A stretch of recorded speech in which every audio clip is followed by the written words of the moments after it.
চোখ রাখবো পরের খবরে। শেষ দৌড়ে বাজিমাত দেবেন্দ্রর। বিজেপির শীর্ষ সূত্র মারফত জানা যাচ্ছে দেবেন্দ্র ফডনবিসের পক্ষেই গিয়েছে দলীয় নেতৃত্বের সিদ্ধান্ত। 2রা বা 3রা ডিসেম্বর মহারাষ্ট্রে বিজেপি বিধায়কদের সভায় পরিষদীয় নেতা নির্বাচন হতে পারে। শিন্ডে সম্ভবত জানিয়েছেন মুখ্যমন্ত্রীর পদে কে বসবেন সে ব্যাপারে তিনি মোদী শাহর সিদ্ধান্ত মানবেন। প্রধানমন্ত্রীর উপস্থিতিতে 5ই ডিসেম্বর মুম্বাইয়ের আজাদ ময়দানে শপথ গ্রহণ অনুষ্ঠান হতে চলেছে।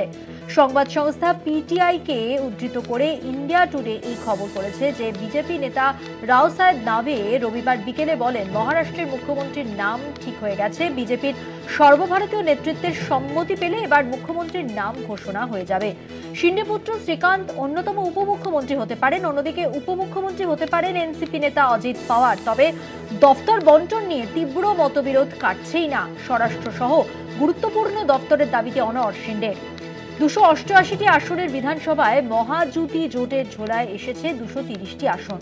বিজেপির 132টি, শিবসেনার 57টি ও এনসিপি 41টি আসন পেয়েছে। এবার মুখ্যমন্ত্রীর আসন কে পাবে সেই নিয়ে যে জটিলতা তা কিন্তু এখনো কাটেনি। তবে আমরা জানি শপথ গ্রহণের অনুষ্ঠান দিন নির্দিষ্ট হয়ে গিয়েছে 5ই ডিসেম্বর। প্রধানমন্ত্রী নরেন্দ্র মোদীর উপস্থিতিতে এই শপথ গ্রহণ অনুষ্ঠান।